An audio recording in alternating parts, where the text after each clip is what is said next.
Hello friends, welcome to my channel Home Science Let's Crack It. Here I am Dr. वंदना गुप्ता और यहाँ पर TGT, PGT, JIC और net exam के लिए हम यहाँ पर होम साइंस से रिलेटेड टॉपिक्स आपके साथ डिस्कस कर रहे हैं, जिसमें कि कई सारे टॉपिक्स हमने डिस्कस कर चुके हैं आपके साथ में। बहुत इम्पॉर्टेंट टॉपिक्स थे। अब यहाँ पर आज हम डिस्कस करेंगे। अभी तक हम खाद्य समूह के बारे में पढ़ रहे थे कि फूड ग्रुप्स क्या होते हैं और उनमें कौन कौन से खाद्य समूह आते हैं, जो कि 2011 से पहले खाद्य समूह आईसीएमआर के द्वारा दिया गया था। इसमें हम फलों और सब्जियों के बारे में पढ़ रहे हैं कि उसमें कौन कौन से पोषक तत्व पाए जाते हैं। इसके अलावा वर्णक हैं, एंजाइम हैं, अम्ल हैं और स्वाद यौगिक हैं। तो इन सब के बारे में हमने लगभग जो सब्जियों में पाए जाते हैं उनके बारे में पढ़ लिया था।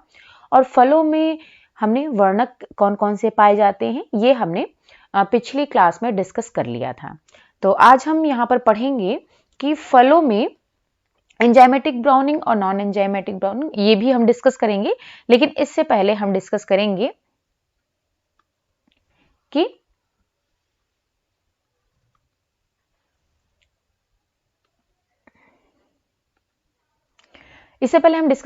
कि फलों में जो पानी पाया जाता है यानी कि वाटर पाया जाता है वो जो है आपका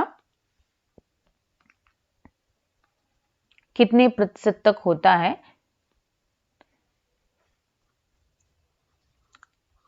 फलों में अगर पानी की बात करें मीन्स वाटर, तो उसमें 75 से 90% तक वाटर पाया जाता है। ये फलों में पाया जाता है।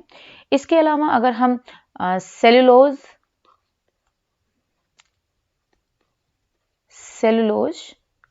और पेक्टिक तत्व की बात करें जो फलों में पाए जाते हैं, सेलुलोज और पेक्टिक तत्व, अगर हम इनकी बात करें तो पौधों की कोशिकाओं की जो दीवारें होती हैं वो सेलुलोज से बनी होती हैं। यानी कि जो पौधों में कोशिकाएं पाई जा रही हैं, पौधों में जो कोशिकाएं हैं यानी कि जो सेल्स प्रेजेंट हैं उसमें उनकी जो दीवार होती है, कोशिकाओं की जो दीवारें हैं उनमें वो किससे बनी होती हैं आपके, वो सेलुलोज से बनी होती हैं। सेलुलोज से वो बनी होती हैं जिसमें अधिक मात्रा में पानी एकत्रित रहता है। यानी कि जो सेलुलोज की जो ये कोशिकाओं की दीवारें हैं जो कि सेलुलोज से बनी हुई हैं, इन्हीं में अधिक मात्रा में पानी होता है। अब बहुत ढेर सारा इसमें पानी होता है। अब सेलुलोज और हेमीसेलुलोज के अलावा दीवारों में पेक्टिक तत्व भी पाए जाते हैं। यानी कि सेलुलोज तो पाया ही जाता है, इसके अलावा हेमीसेलुलोज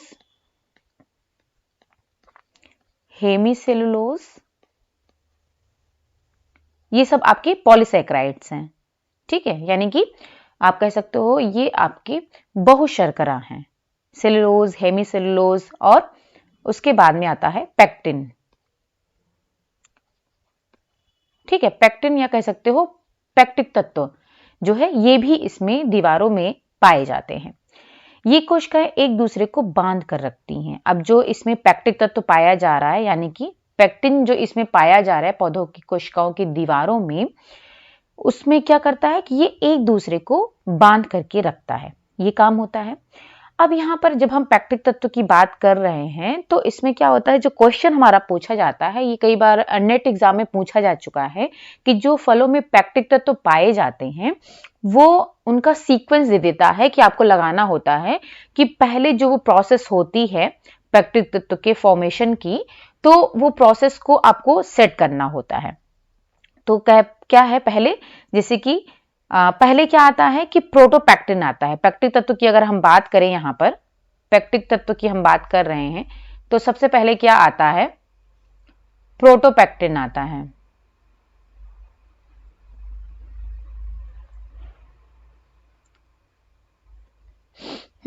सबसे पहले क्या आएगा, प्रोटोपेक्टिन,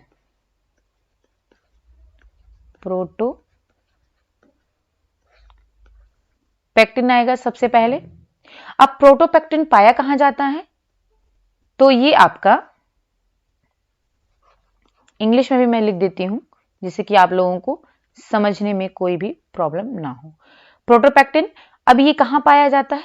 ये कच्चे फलों और सब्जियों में पाया जाता है, यानी कि फल और सब्जियां जब कच्चे होते हैं तो ये उनमें पाया जाता है। उसके बाद में प्रोटोपेक्टिन के बाद में ये कन्वर्ट होता है किसमें? पेक्टिनिक अम्ल में। किसमें कन्वर्ट होता है ये? पेक्टिनिक अम्ल में। अब ये जो पेक्टिनिक अम्ल है ये किस में पाया जाता है? एसिड। ठीक है, पेक्टिनिक एसिड। अब ये किस में पाया जाता है? कच्चे में तो प्रोटोपेक्टिन पाया जा रहा था, लेकिन अगर हम इसके बाद में जब कम पके फल होते हैं, जो यानी कि जब हल्के पके होते हैं, कम पके होते हैं, तो उनमें पाया जाता है। कम पके फलों में, या फिर आप कह सकते हो स्लाइटली राइप अगर होते हैं, तो उनमें पेक्टिनिक अम्ल पाया जाता है। इसके बाद में आ जाता है पेक्टिन। इसके बाद में आपका आता है पेक्टिन, जो कि आपके पके फलों में पाए जाते हैं, जो कि पर्याप्त रूप से पके होते हैं। पर्याप्त पके फलों में पाया जाता है ये, ठीक है, यानी कि ऑप्टिमम राइप फ्रूट्स जो होते हैं उनमें पाया जाता है। अब पेक्टिन के बाद में जो चौथा फॉर्म आता है इसका, वो है आपका पेक्टिक अम्ल। पेक्टिक अम्ल का ये लास्ट है, और ये किस में पाया जाता है? Pectic acid. ये किस में पाया जाता है? तो ये अधिक पके फलों में पाया जाता है, यानी कि एक तो पर्याप्त पका होता है जिसमें कि आपका पेक्टिन पाया जा रहा है, लेकिन जो पेक्टिक अम्ल पाया जाता है ये अधिक पके फलों में, आप या तो इसको ओवर राइप भी कह सकते हो। ओवर राइप यानी कि जितना नहीं होना चाहिए उससे अधिक। ओवर राइप यानी कि जब फल आप ये कह सकते हो कि बहुत ज्यादा पक जाते हैं तो फिर वो खराब होने लगते हैं, तो ये अधिक पके फलों में पाया जाता है। यानी कि ये सीक्वेंस है आपका। प्रोटोपेक्टिन पहले आएगा, उसके प्रोटोपेक्टिन आएगा, उसके बाद में आपका पेक्टिनिक अम्ल आएगा, उसके बाद में पेक्टिन आएगा, और उसके बाद में पेक्टिक अम्ल आएगा। तो ये आपका सीक्वेंस है, और ऐसे ही क्वेश्चन पूछा जाता है। इस चारों ऑप्शन दे दिए जाते हैं आगे पीछे करके, और इसको आपको सीक्वेंस में लगाना होता है। ये पहले भी क्वेश्चन आ चुका है, और ये आपको जानने की जरूरत है कि इनका सीक्वेंस क्या होता है। ठीक है, तो ये हो गया पेक्टिक तत्व की बात। अब इसके बाद में हम आते हैं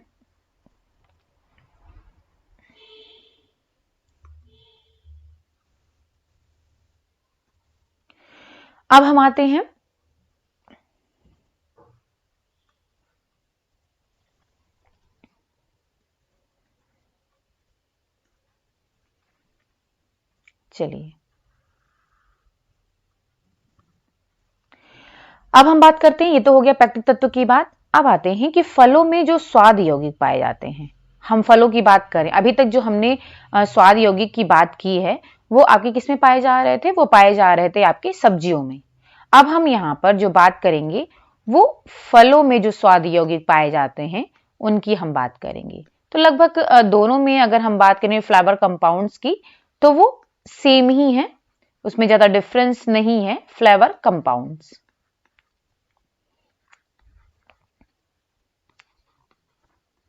ठीक है। तो सॉरी, यहां पर डबल हो गया है, ठीक है। फ्लेवर कंपाउंड्स की अगर हम बात करें तो इसमें जो है कौन कौन से पाए जाते हैं? आपका एल्डिहाइड आ जाता है, अम्ल है, अल्कोहल है, कीटोन है और ईथर है। ये पाए जाते हैं, जो कि आपके एल्डिहाइड, अम्ल और अल्कोहल, ये सब भी आपकी सब्जियों में भी पाए जा रहे थे।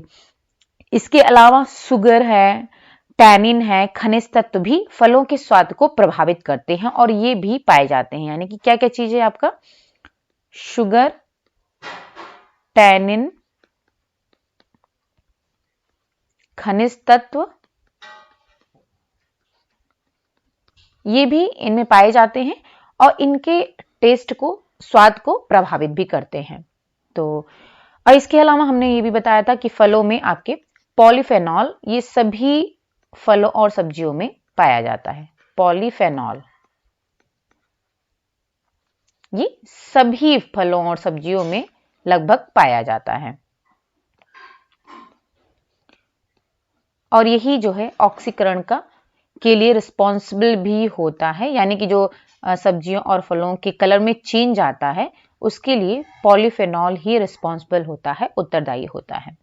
अब फलों में क्या होता है, कुछ तो अवांछनीय स्वाद होते हैं, यानी कि अनडिजायरेबल टेस्ट होता है जो कि पॉलीफेनॉल के कारण होता है।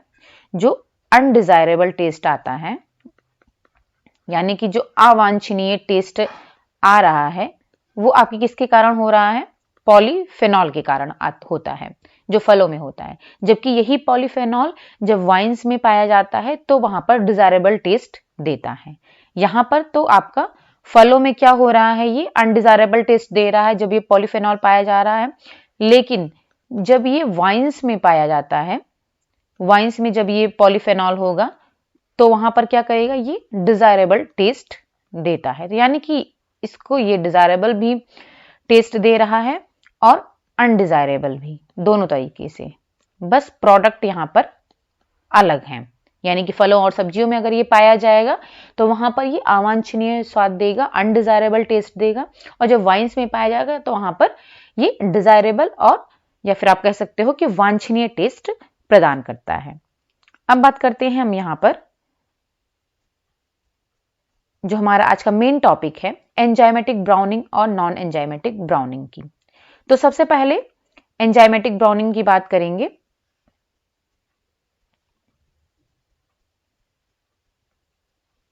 चलिए, तो सबसे पहले हम बात करते हैं यहां पर एंजाइमेटिक ब्राउनिंग की कि ये क्या होता है।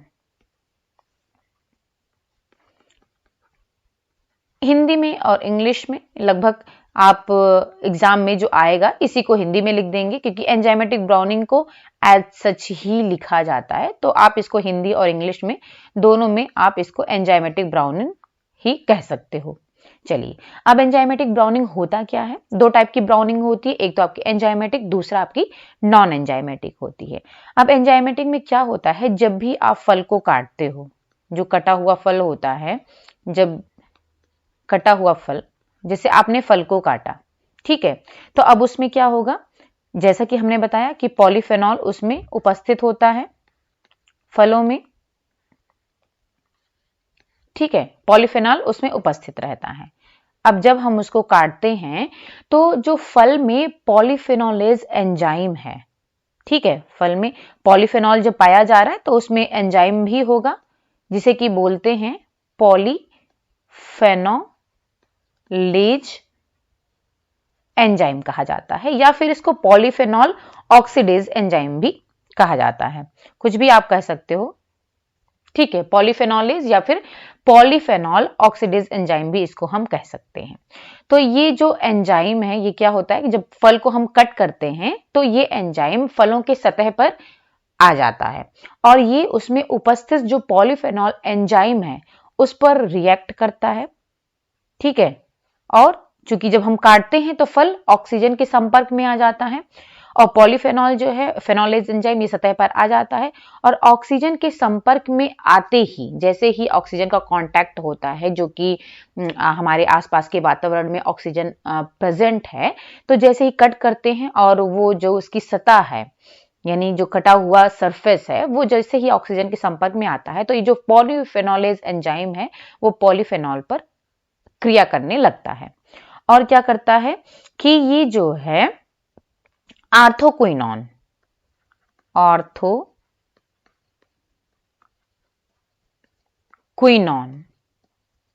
ठीक है, ये आर्थोक्विनोन इसका फॉर्मेशन करता है, आर्थोक्विनोन का फॉर्मेशन करता है, ठीक है।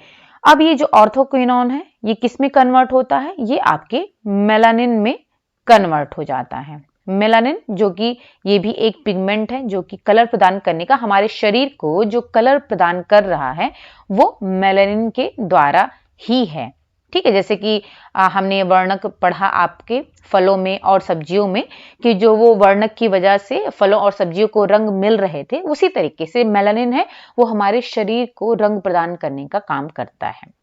तो जैसे ही जो आर्थोक्विनोन है ये मेलानिन में कन्वर्ट हो जा रहा है, तो ये अब ये चूंकि आपके फलों में भी पाया जा रहा है, तो ये जैसे मेलानिन में कन्वर्ट होगा तो मेलानिन कन्वर्ट होते ही ये उसको ब्राउन कलर प्रदान करने लगता है। तो जिससे क्या होता है कि आपने देखा जैसे कि सेब को काटते हैं तो जैसे वो ऑक्सीजन के संपर्क में आता है, जो पॉलीफेनोलिस एंजाइम है वो जो है उस पर रिएक्ट करने लगता है और जो है आर्थोक्विनोन में कन्वर्ट करता है। उसके बाद में आर्थोक्विनोन से भूरा रंग का वर्णक मेलानिन का निर्माण होता है और वो फलों को भूरा रंग प्रदान करता है। ठीक है, इस तरीके से ये जो है एंजाइम, जो पॉलीफेनोलिस एंजाइम है, ये काम करता है।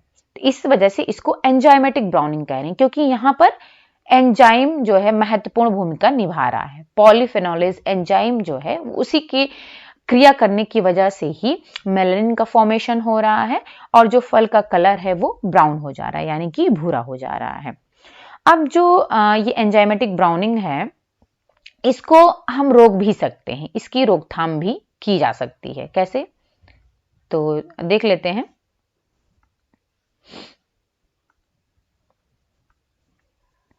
कि इसकी हम रोकथाम कैसे कर सकते हैं।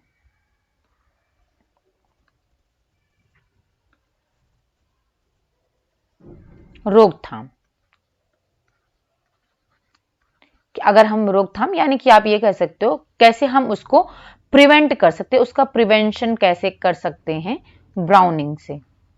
प्रिवेंशन की अगर हम बात करें तो इसमें आपका आ जाएगा कि सबसे पहला है ताप, मीन्स टेम्परेचर, क्योंकि टेम्परेचर का बहुत बड़ा रोल होता है। तो ताप का कैसे अब ये रिलेटेड होगा कि आपने ब्लांचिंग सुना होगा। ब्लांचिंग में क्या होता है कि पहले जो भी फल हैं या फिर सब्जी हैं जिनके कि ब्राउन होने के चांसेस होते हैं, तो उनको क्या किया जाता है कि पहले उनकी ब्लांचिंग की जाती है। ब्लांचिंग के द्वारा क्या होता है, जो भूरापन को है वो रोका जा सकता है और ये जो है 100 डिग्री सेंटीग्रेड पर 2 से 10 मिनट के लिए उबाला जाता है। ब्लांचिंग में क्या होता है कि 100 डिग्री सेंटीग्रेड होता है सेल्सियस, ठीक है, और इस पर जो है 2 से 10 मिनट तक बॉयल किया जाता है। इसको ब्लांचिंग कहते हैं। अब ब्लांचिंग का अगर हम एग्जांपल दें तो आपने देखा होगा कि चिप्स बनती है, आलू की चिप्स तैयार की जाती है। तो आलू की चिप्स आपने देखा होगा कि वो ब्राउन नहीं होती है, वो व्हाइट ही रहती है जब वो तैयार की जाती है। तो आपके घरों में भी ये तैयार किया जाता है, तो आपको पता होगा कि जब भी आलू की चिप्स बनती है तो क्या करते हैं, उसको पानी बॉयल करके रखे रहते हैं, गर्म पानी होता है और आलू की चिप्स को तुरंत काट करके उसमें डाल दिया जाता है। उसके बाद में उससे निकाल करके उसको जो है ठंडा किया जाता है और उसको धूप में, सूर्य की रोशनी में उसको सुखा लिया जाता है। इस तरीके से आलू की चिप्स तैयार की जाती है। तो ये एक ब्लांचिंग की ही प्रोसेस है, जिसमें पहले हमें उसे बॉयल करेंगे, गर्म पानी में डालते हैं प्रोडक्ट को, उसके बाद में उसमें से निकाल करके उसको ठंडा करते हैं और उसको फिर हम सुखा लेते हैं। अगर हमें उसे प्रिजर्व करके रखना है देन हम उसको सुखा लेंगे, अदरवाइज हम उसको बॉयल करके उसके बाद में उसको ठंडा कर लेते हैं। ठीक है, तो ये ब्लांचिंग की प्रोसेस है। इस तरीके से ब्राउनिंग को रोका जा सकता है। तो ये हो गया। उसके बाद में दूसरा है आपका पीएच। तो पीएच आप सभी जानते हो, जो पीएच का लेवल होता है वो 1 to 14 होता है, जिसमें कि जो मिडिल वाला है वो 7 होता है, जो कि उदासीन होता है। ठीक है, ये उदासीन होता है। अब 7 के जो नीचे होता है वो अम्लीय होता है और 7 के जो ऊपर होता है वो क्षारीय होता है, यानी कि ये एसिडिक होता है और ये बेसिक होता है। तो ये तो पीएच की बात हो गई। अब पॉलीफेनोलेज जो एंजाइम है वो क्रिया किस पर करता है? जो पॉलीफेनोलेज एंजाइम यहां पर काम कर रहा है वो 6 से 7 पीएच पर एक्ट करता है, क्रिया करता है। ठीक है, इसी पीएच पर वो जो है रासायनिक अपक्रिया करता है जिससे मेलानिन का फॉर्मेशन होता है। तो अगर ये पीएच को कम कर दिया जाए तो ब्राउनिंग को रोका जा सकता है। तो इसको कैसे हम कम कर सकते हैं?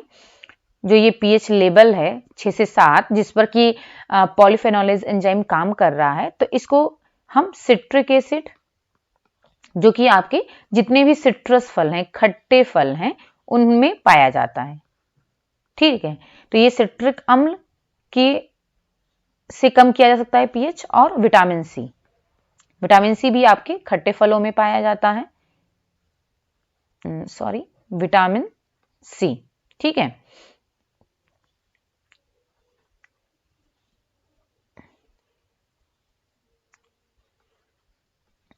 तो सिट्रिक अम्ल और विटामिन सी, इन दोनों अम्ल की सहायता से आपको ये जो पीएच है उसको कम किया जा सकता है, यानी कि 6 से 7 से पीएच से उसको कम पर लाया जा सकता है, जिससे कि जो पॉलीफेनोलेज एंजाइम है वो अपना काम नहीं कर पाएगा और ब्राउनिंग को रोका जा सकेगा। ठीक, तो ये हो गया। उसके बाद में है एंटीऑक्सीडेंट।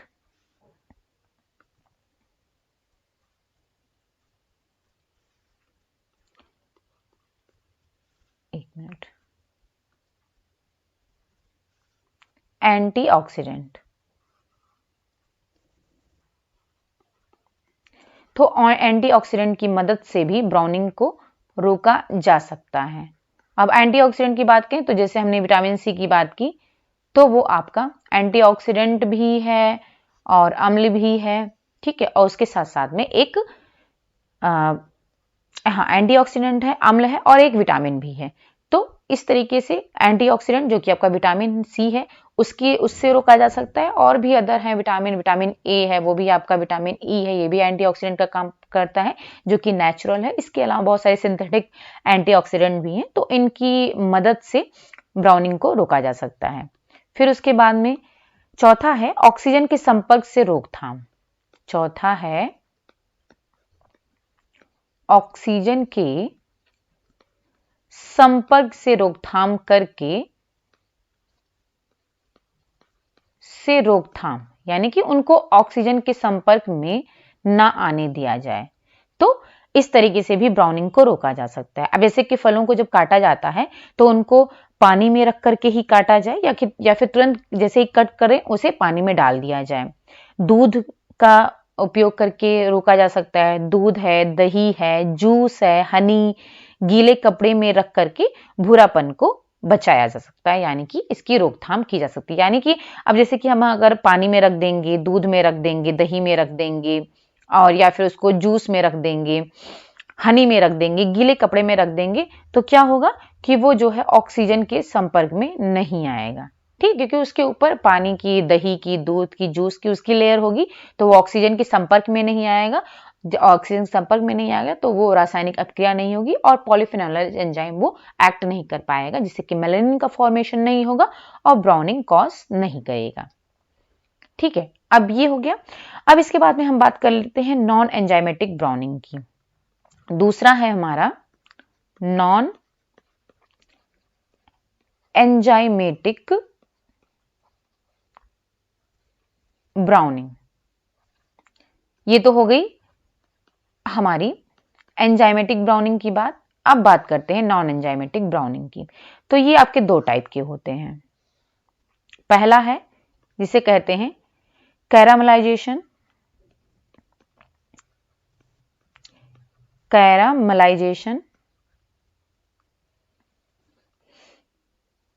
ठीक है, इंग्लिश में भी इसको हम लिख देते हैं, ठीक है, हम दोनों में लिखते हुए चलते हैं जिससे कि आप लोगों को प्रॉब्लम ना हो। जो हिंदी वाले बच्चे हैं, इंग्लिश वाले बच्चे हैं, दोनों को समझ में आए। ठीक है, कैरामलाइजेशन। और दूसरा है आपका मेलार्ड क्रिया, यानी कि जो मेलार्ड रिएक्शन है वो आपका नॉन ब्राउनिंग में आता है। तो इससे कंफ्यूज मत होइएगा, क्योंकि हम अक्सर ये जो है कंफ्यूज हो जाते हैं कि जो मेलार्ड रिएक्शन है इससे भी बहुत सारे क्वेश्चंस पूछे जाते हैं, लेकिन हम हमेशा क्या होता है कंफ्यूज हो जाते हैं कि ये एंजाइमेटिक है या फिर नॉन एंजाइमेटिक है। तो आप यहाँ पर क्लियर कर सकते हो अपने डाउट्स को कि जो मेलार्ड रिएक्शन है वो आपका नॉन एंजाइमेटिक ब्राउनिंग में आता है। अब जो कैरामलाइजेशन है इसमें क्या होता है कि इसमें जब कैरामलाइजेशन में ऊष्मा दी जाती है तो जो भी प्रोडक्ट है यानी कि फल है या फिर सब्जी है, स्पेशली आपके अगर हम फल की बात करें, तो जब भी उसको ऊष्मा दी जाती है तो उसमें उपस्थित जो शुगर होता है वो टूट जाता है। ठीक है, शुगर टूट जाता है और क्या होता है, जो उसमें उपस्थित पानी है वो भी भाप के रूप में निकल जाता है। तो इससे क्या होता है कि उसमें वो ब्राउन कॉज करता है, क्योंकि पानी निकल गया, क्योंकि अगर पानी होगा तो फिर वो जो है ब्राउन नहीं हो पाएगा।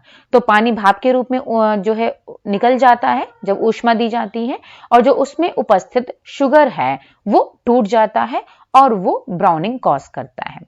अब मेलार्ड क्रिया की अगर बात करें तो मेलार्ड क्रिया में क्या होता है, इसमें जब ऊष्मा दी जाती है यानी फूड प्रोडक्ट को जब ऊष्मा दी जाती है तो उसमें जो अमीनो अम्ल प्रोडक्ट में उपस्थित है, अमीनो अम्ल और रिड्यूसिंग शुगर, ये क्या करते हैं, इनके बीच में रासायनिक अभिक्रिया होती है और ब्राउन रंग ये कॉज करता है। यानी कि जो आपका मेलार्ड रिएक्शन है उसमें जो प्रोडक्ट में अमीनो अम्ल है, अमीनो अम्ल और रिड्यूसिंग शुगर, इन दोनों के बीच में क्रिया होती है, अभिक्रिया होती है रिड्यूसिंग शुगर।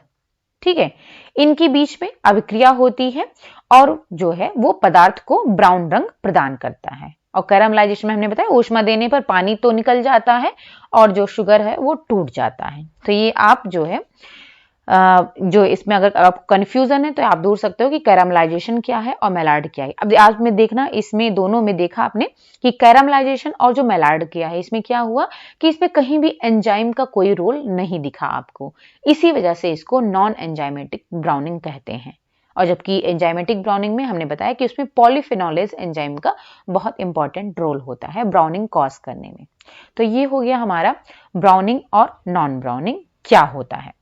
अब इसके बाद में थोड़ा सा हम खाद्य समूह की बात कर लें।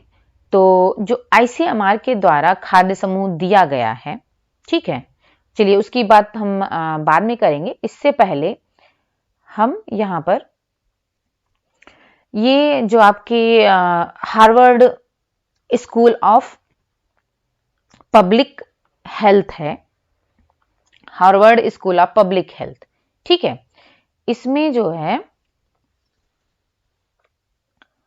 ये इन्होंने जो हिस्ट्री स्टार्ट हुई है, जो हमारे फूड गाइड तैयार करने की हिस्ट्री स्टार्ट हुई है, वो आपके 1943 से स्टार्ट है। ये आप यहां पर देख सकते हो।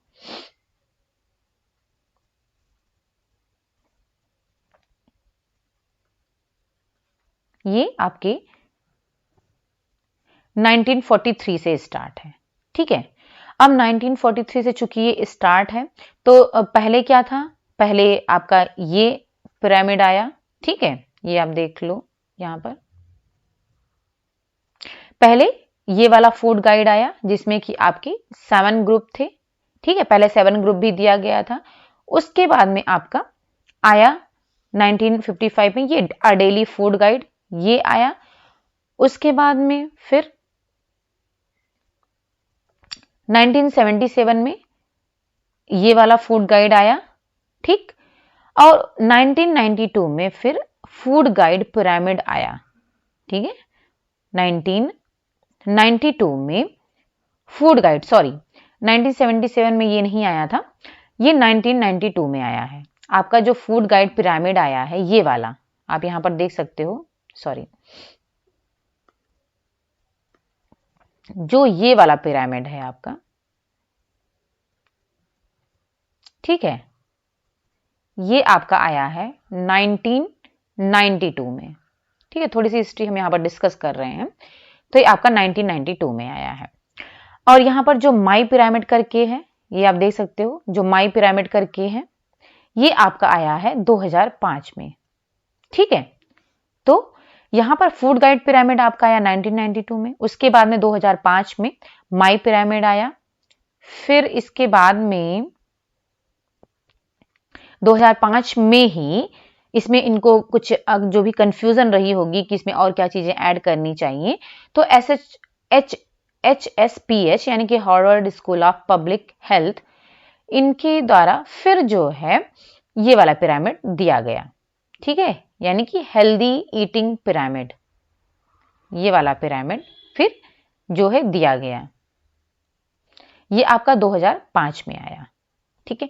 फिर इसके बाद में इन्होंने फिर 2011 में इसको रिवाइज किया और इसमें इन्होंने क्या दिया है, माई प्लेट, ये आप देख सकते हो, चूज माई प्लेट .गवर्नमेंट। 2011 में इसके बारे में ये वाला यूएसडीए के द्वारा इसको दिया गया, जिसमें कि बताया गया था कि वेजिटेबल्स अधिक लेना चाहिए और उसके बाद में फिर ग्रेन्स, फिर प्रोटीन, फिर फ्रूट्स और उसके साथ में डेयरी प्रोडक्ट। और उसके बाद में फाइनली लास्ट में जो अभी चल रहा है 2011 में जो दिया गया है वो आपका हेल्दी ईटिंग प्लेट के नाम से ये आया है, जो कि ये रिसेंट का है। अगर फूड गाइड पिरामिड की अगर बात होती है तो जो रिसेंट में यानी कि 2011 में जो है वो है आपका हेल्दी ईटिंग प्लेट। इसके बारे में हम यहाँ पर डिस्कस कर लेते हैं। ये तो हिस्ट्री के बारे में था कि हाँ कब से ये 1943 से ये स्टार्ट हुआ है, यूएसडीए ने इसको स्टार्ट किया है। तो यूएसडीए का फुल फॉर्म है US department of agriculture, USDA, संयुक्त राज्य अमेरिका कृषि विभाग। ओके, इनके द्वारा ये सारी चीजें जितने भी फूड गाइड पिरामिड्स दिए गए हैं ये इन्हीं के द्वारा दिए गए हैं। और फाइनली जो है आपका वो हेल्दी ईटिंग प्लेट है। अब यहां पर देख सकते हो जो हेल्दी ईटिंग प्लेट है वो है आपकी स्वस्थ भोजन की थाली, ठीक है। अब स्वस्थ भोजन की थाली यही आपका जो लास्ट वाला है 2011 का है, ये आपका फाइनल है। अब इसमें क्या क्या चीजें हैं तो देख लेते हैं हम। सबसे अधिक इसमें जो चीज बताया गया है इनके द्वारा वो है आपका, वो है सब्जियां।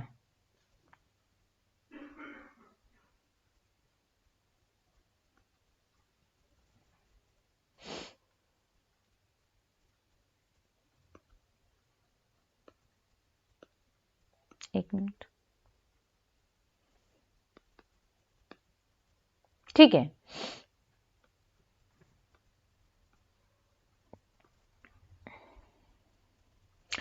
चलिए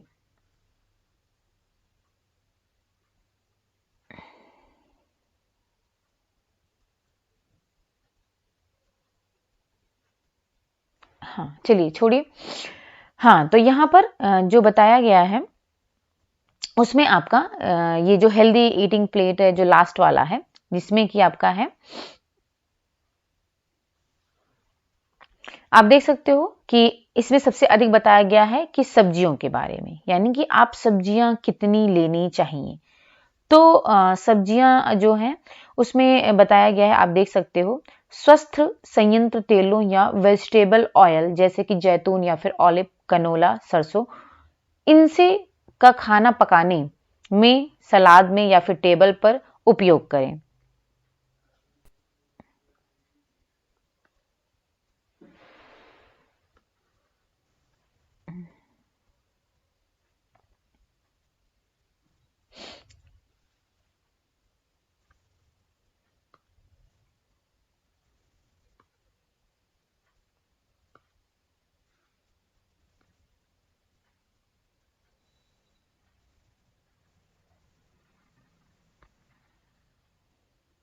चलिए यहाँ पर एक्चुअली मैं यहाँ पर अंडरलाइन करने की कोशिश कर रही थी लेकिन यहाँ पर वो नहीं हो पा रहा है।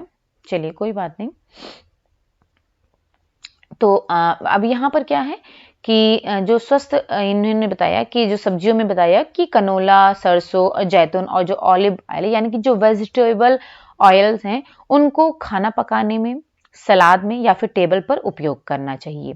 जबकि बल्कि हमें बटर और घी को कम से कम लेना चाहिए और ट्रांस फैट से दूर रहना चाहिए, यानी कि स्वस्थ तेल लेना चाहिए जिसमें कि आपके जैतून तेल आता है, ऑलिव ऑयल आता है, कनोला, सरसों, ये सारे आपके आते हैं। जैतून को ही ऑलिव ऑयल कहा जा रहा है, ठीक है। तो ये हो गया सब्जियों के बारे में। और जितनी ज्यादा और जितने प्रकार की सब्जियां लें वो उतना ही अच्छा है, इन्होंने कहा है। और इसमें आलू और फ्रेंच फ्राइज नहीं गिने जाते हैं, यानी कि आलू और फ्रेंच फ्राइज को आपको हटा करके हरी सब्जियां लेनी है और हरी पत्तेदार सब्जियां आप जितनी ज्यादा से ज्यादा ले सकते हो आपको लेना चाहिए। और फिर उसके बाद में इन्होंने जो दूसरी चीज बताई है इंपॉर्टेंट, सब्जियां सबसे अधिक लेना है हमको। उसके बाद में आपका आ जाता है, यहाँ पर आप देख सकते हो साबुत अनाज या फिर होल ग्रेन्स है। इसमें इन्होंने बताया है कि कई प्रकार के साबुत अनाजों को खाना चाहिए, जैसे कि पूर्ण गेहूं का ब्रेड, पूर्ण गेहूं की रोटी और ब्राउन राइस, और संसाधित अनाज जैसे कि मैदे की रोटी और व्हाइट राइस, इनको कम से कम लेना चाहिए। क्यों लेना कम चाहिए? क्योंकि जो संसाधित अनाज हैं यानी कि जो रिफाइंड ग्रेन्स हैं, उनसे क्या होता है, उनमें जो भी गेहूं है जब उनको हम पिसाया जाता है, तो अगर आप जो मैदा तैयार किया जाता है, तो मैदा कैसे बनता है कि जब उसका जो ऊपर उसमें बिल्कुल भी जो है फाइबर्स नहीं होते हैं, ठीक है, उनको बहुत ज्यादा रिफाइन कर दिया जाता है, तब वो मैदा तैयार हो जाता है, ठीक है। लेकिन अब जब गेहूं है, पूर्ण गेहूं का अगर आप ब्रेड या फिर रोटी या फिर अगर ब्राउन राइस ले रहे हो, तो उसमें क्या हो रहा है कि फाइबर रह रहा है। अब चूंकि क्या होता है, गेहूं का, अब गेहूं है या फिर चावल है, तो जो बाहरी उसकी लेयर होती है वही आपकी फाइबर का काम करती है, और उसमें आपके विटामिन भी होते हैं, स्पेशली थायमिन विटामिन पाया जाता है। तो अगर जब उनका बाहर का जो परत है वो जब निकल जाएगी, जब उनको हम रिफाइंड करवाते हैं यानी कि पिसवाने जाते हैं, जब वो बाहर से निकल जाती है, तो उसमें जो उपस्थित विटामिन है उनका भी लॉस होता है, फाइबर का लॉस हो ही रहा है, तो ये हमारा लॉस होता है, ठीक है। ब्राउन राइस भी ऐसे ही होता है कि जो उसमें ब्राउन राइस में क्या होता है कि उसमें छिलका उपस्थित होता है, लेकिन जो जनरली हम अभी मार्केट में जो राइस उपयोग करते हैं वो आपकी रिफाइंड होती है, यानी कि उसके जो बाहर का लेयर होता है वो नहीं होता है, बाहर का कवर नहीं होता है, जिसमें कि फाइबर और आपके विटामिन और बहुत सारे ऐसे तत्व हैं जो पाए जाते हैं उसमें, तो वो फायदा करते हैं, हमारे डाइजेशन में हेल्प करते हैं। तो इसीलिए कहा जाता है कि साबुत अनाज लेना चाहिए, होल ग्रेन्स यानी कि होल ग्रेन्स लेने चाहिए, जितनी ज्यादा से ज्यादा हो, रिफाइंड कम लेना चाहिए। उसके बाद में स्वस्थ प्रोटीन इन्होंने बताया अधिक मात्रा में, जिसमें कि आपका आ जाता है मछली है, मुर्गा, दाल और अखरोट को इन्होंने कहा है कि हमें चुनना चाहिए, मछली, मुर्गा, दाल और अखरोट, क्योंकि इसमें जो प्रोटीन पाया जाता है वो आपके स्वस्थ प्रोटीन होते हैं, अच्छी क्वालिटी के होते हैं, इनकी जो बायोलॉजिकल वैल्यू होती है वो अच्छी होती है, ठीक है। लाल मांस और चीज को इन्होंने कहा है कि कम से कम लेना चाहिए, कम खाना चाहिए, और इसके अलावा जो कोल्ड कट्स हैं या फिर अन्य संसाधित मांस हैं उनको कम से कम लेना चाहिए, ठीक है, ये हो गया। उसके बाद में फल के बारे में इन्होंने कहा है कि खूब सारे फल खाने चाहिए और अलग अलग रंगों के फल खाने चाहिए, क्योंकि अलग अलग रंगों के आप फल लोगे तो उसमें अलग अलग एंटीऑक्सीडेंट होंगे, उसमें अलग अलग जो है पिगमेंट्स होंगे, जो कि आपके पिगमेंट्स भी एंटीऑक्सीडेंट का काम करते हैं, ठीक है। अलग अलग स्वाद यौगिक होंगे, अम्ल होंगे, तो ये सभी जो है हमारे लिए कहीं ना कहीं इंपॉर्टेंट है। इसके अलावा इन्होंने पानी को भी बताया हुआ है कि पानी बहुत ज्यादा इंपॉर्टेंट है, यानी कि पानी, चाय या फिर कॉफी पीना चाहिए कम या बिना चीनी के, यानी कि अगर आप चाय या फिर कॉफी ले रहे हो तो कम लीजिए, और अगर आप या फिर बिना चीनी के लेना चाहिए इनको। दूध और दूध पदार्थ उनका इन्होंने बताया कि 1 से 2 सर्विंग्स लेनी चाहिए एक दिन में, यानी कि दूध आप 1 से 2 बार ले सकते हो, दूध या फिर दूध से बने हुए पदार्थ ले सकते हैं। और फल के रस या जूस, उसे आप 1 छोटा ग्लास एक दिन में ले सकते हो, ठीक है। और जूस को कम खाएं या पिएं, यानी कि जूस जो है आप कम से कम लो, कम से कम का मतलब है कि 1 छोटा ग्लास एक दिन में आप ले सकते हो, इससे ज्यादा नहीं लेना चाहिए, क्योंकि जूस जो है आप या तो घर में आप निकालो तो वो तो फ्रेश होता है और स्वच्छ रहता है, लेकिन जो बाहर के जूस होते हैं तो वो कहीं ना कहीं उसमें आप चीनी मिक्स करोगे और पानी मिक्स करोगे, तो वो उतना ज्यादा हेल्दी नहीं रह जाता है, और उसमें जो है इन्फेक्शन यानी कि होने के चांसेस ज्यादा बढ़ जाते हैं, ठीक है। और बाहर का तो बहुत ही ज्यादा आपके लिए इन्फेक्शियस हो सकता है। तो इस वजह से, चूंकि इसमें चीनी भी होती है, मीठा होता है, इस वजह से इन्होंने कहा है कि मीठे पेयों से दूर रहें। जबकि इन्होंने कहा है कि पानी, चाय या फिर कॉफी, मतलब हर एक चीज आप ले सकते हो, लेकिन एक इन्होंने लिमिट बता दी है कि पानी अधिक से अधिक, चाय और कॉफी कम से कम लेना है, दूध और दूध से बने पदार्थ की भी सर्विंग्स बता दी है इन्होंने, और फल के रस और जूस के बारे में भी इन्होंने बताया है कि हाँ कितना लेना चाहिए जो कि हमारे लिए सही होगा। ये आपके एक स्वस्थ व्यक्ति के लिए, अगर आप स्वस्थ भोजन खाना चाह रहे हो तो आपके लिए है ये। और इसके साथ साथ में एक्टिव रहने के लिए उन्होंने कहा है कि सक्रिय रहें। ये सब खाने के साथ साथ आपको एक्टिव रहना बहुत जरूरी है, जिसके लिए आप एक्सरसाइज कर सकते हो या फिर योगा कर सकते हो या फिर जो है आप जिम ज्वाइन कर लो या कोई भी ऐसी चीज दिन या फिर आप टहल लो, टहल कर, घूम करके, रनिंग करके, जॉगिंग करके, किसी भी तरीके से आप जो है आधे घंटे से पौन घंटे यानी कि 45 मिनट अगर आप रोज एक्सरसाइज कर रहे हो, डेली फिजिकल वर्क कर रहे हो, देन जो है ये आपके स्वास्थ्य के लिए बहुत ही बेटर रहता है। ठीक है। अब यहाँ पर इन्होंने जो फल और सब्जियों को अपने भोजन का सबसे बड़ा हिस्सा माना है, जिसको इन्होंने कहा है कि कम से कम कितना लेना है, आधी थाली मात्रा लेनी है। ठीक है, इतना इन्होंने कहा है कि इतना आपको लेना है।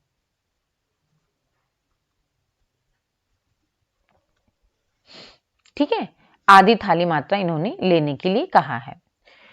फिर उसके बाद में ये फल और सब्जी की बात हो गई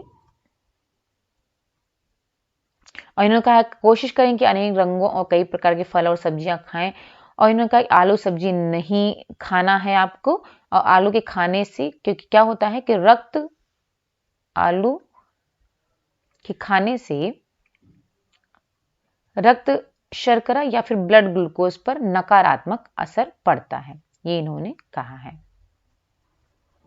ठीक है, आप देख सकते हो। फिर इन्होंने कहा कि जो होल ग्रेन्स या साबुत अनाज को ज्यादातर खाएं, यानी कि 1/4 थाली मात्रा आपकी होनी चाहिए। ज्यादा से ज्यादा फल और सब्जियां होनी चाहिए, यानी कि हाफ आधी लगभग आपकी फल और सब्जियों से भरी होनी चाहिए आपकी थाली, और साबुत अनाज से 1/4 थाली मात्रा जो है होनी चाहिए, यानी कि 1/4 होना चाहिए आपका। अब इन्होंने इसमें बताया कि गेहूं ले सकते हो, जौ ले सकते हो, ज्वार, बाजरा, ब्राउन राइस है या फिर असंसाधित चावल है, और इनसे बनाए गए खाद्य पदार्थ और पूर्ण गेहूं से बनाई गई रोटी, मैदे से बनाई गई रोटी, व्हाइट राइस है, ये इनको इन्होंने कम कहा है लेने के लिए। क्यों कम कहा है? क्योंकि ये जो संसाधित अनाज है आपके, ये रक्त शर्करा और इंसुलिन पर कम असर डालते हैं। हाँ सॉरी, इन्होंने जो ये कहा है कि आपके जो ज्वार, बाजरा या अनसंसाधित चावल हैं, इस बनाई गई खाद्य पदार्थ है, पूर्ण गेहूं, इनसे बनाई गई जो रोटी है या फिर मैदे की जो रोटी है, ये आपके रक्त शर्करा पर और इंसुलिन पर कम असर होता है इनका, तो इस वजह से आप इनको ले सकते हो, लेकिन जैसा कि इन्होंने बताया कि जो पूर्ण गेहूं है उसको अधिक लेना है और संसाधित जो अनाज है उनको कम से कम लेना है। फिर उसके बाद में इन्होंने प्रोटीन के बारे में बताया है, वो भी आपका 1/4 इन्होंने कहा है लेने के लिए। फिर स्वस्थ संयंत्र तेल या फिर वेजिटेबल ऑयल, ये मध्यम मात्रा में लेना है।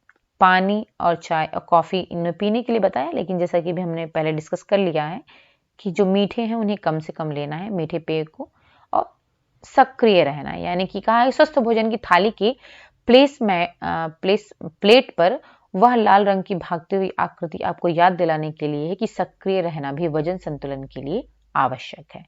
ठीक है, तो ये हो गया। चलिए, तो ये स्वस्थ भोजन की थाली के बारे में हो गया, जो कि आपको बताना जरूरी था, बहुत इंपॉर्टेंट था कि इसमें क्या क्या चीजें हैं। ठीक है, जो कि करंट में, ये करंट का है, तो आपसे जो क्वेश्चंस आएंगे वो इसी से आएंगे, तो इसको ध्यान रखना जरूरी है कि स्वस्थ भोजन की थाली, ईयर भी पूछ सकता है। वैसे तो जनरली अभी तक ऐसे क्वेश्चन नहीं आए हैं जिसमें कि ईयर पूछा गया हो, लेकिन हाँ कुछ भी पूछा जा सकता है, क्योंकि दिन ब दिन क्वेश्चन टफ होते जा रहे हैं, तो ये भी पूछा जा सकता है। तो चलिए फिर ये हमने जो IUSDA के द्वारा इतने सारे फूड गाइड पिरामिड्स के बारे में बताया गया है और कैसे कैसे इन्होंने कब से स्टार्ट हुआ, और लास्ट में इन्होंने जो रिसेंट का स्वस्थ भोजन की थाली दी है उसको हमने डिटेल में पढ़ लिया है, और इसके पहले भी जो food guide pyramid, my plate, ये सारी चीज़ें दी गई थी, उसके बारे में भी हमने पढ़ लिया कि ये कब कब आया था। तो अब जो नेक्स्ट है उसमें हम नेक्स्ट क्लास में आपके पढ़ेंगे कि जो ICMR 2017 के अनुसार जो उन्होंने खाद्य समूह ये बनाया है, दिया है, जो कि अभी रिसेंट का है, अभी तक जो हमने खाद्य समूह फूड ग्रुप्स के बारे में पढ़ा है वो आपका जो है 2011 का है, 2011 से पहले का है। ठीक है, लेकिन अब जो हम पढ़ेंगे वो आपका ICMR 2017 के अनुसार दिया गया खाद्य समूह होगा, जो कि रिसेंट का होगा। जो क्वेश्चन आएंगे वो भी उन्हीं से आएंगी। तो उस खाद्य समूह के बारे में पढ़ेंगे, उसमें उन्होंने उसको कितने खाद्य समूह में बांटा और उसमें कौन कौन से प्रोडक्ट को रखा है, इन्होंने क्या चेंज किया है। जो पहला खाद्य समूह था, जो जिसमें कि 5 खाद्य समूह थे, और अभी प्रेजेंट टाइम पर जो 4 खाद्य समूह हुए हैं, तो उनमें क्या क्या चेंजेस किए हैं इन्होंने, उसके बारे में हम डिस्कस करेंगे। और इसके साथ साथ फिर हम आगे पढ़ेंगे आहार के बारे में, यानी कि जो आहार योजना तैयार की जाती है, यानी कि आपका जो थेरापेटिक डाइट है, ठीक है। तो उसके बारे में हम पहले आहार तैयार करने के सिद्धांत के बारे में पढ़ेंगे और किस तरीके से डाइट प्लान किया जाता है उसके स्टेप्स के बारे में पढ़ेंगे, और साथ साथ में हम थेरापेटिक डाइट को भी डिस्कस करेंगे। तो बस आप इसी तरीके से कंटिन्यू हमारे से जुड़े रहिए, हमारे वीडियोस को देखिए और ज़्यादा से ज़्यादा शेयर करिए, जिससे कि हम फर्दर आपके लिए हम कुछ नया ही हमेशा लाने की कोशिश करते हैं, कि जिससे कि आपको भी पढ़ने में इंटरेस्ट आए और हमें भी पढ़ाने में इंटरेस्ट आए। तो हम कुछ ना कुछ नया करते जा रहे हैं, जैसा कि आज हमने कुछ नया स्टार्ट किया है। आप लोगों को कैसा लगा हमें ज़रूर बताइएगा कि आप लोगों के लिए हेल्पफुल है या नहीं है। इससे आपको ज़्यादा बेटर समझ में आ रहा था, या फिर जैसे पहले हम पढ़ा रहे थे आपको, वो चीज़ें आपको ज़्यादा बेटर लग रही थी। तो अपना रिव्यू ज़रूर दीजिएगा, अपना कमेंट ज़रूर हमें दीजिएगा, बताइएगा इसके बारे में। चलिए फिर, और अपने फ्रेंड्स के साथ में ज़्यादा से ज़्यादा शेयर करिए। और हाँ, जब आप हमारे वीडियोस को देखते हो तो व्यूज़ तो दिखाई पड़ते हैं, लेकिन लाइक्स बहुत कम दिखाई पड़ते हैं। तो आप अगर हमारे वीडियो को देख रहे हो, देन लाइक करना ज़रूर भूलें ना, ज़रूर से ज़रूर करें अगर आपको हमारा वीडियो पसंद आ रहा है। चलिए ओके, फिर थैंक यू सो मच, मिलते हैं नेक्स्ट वीडियो में।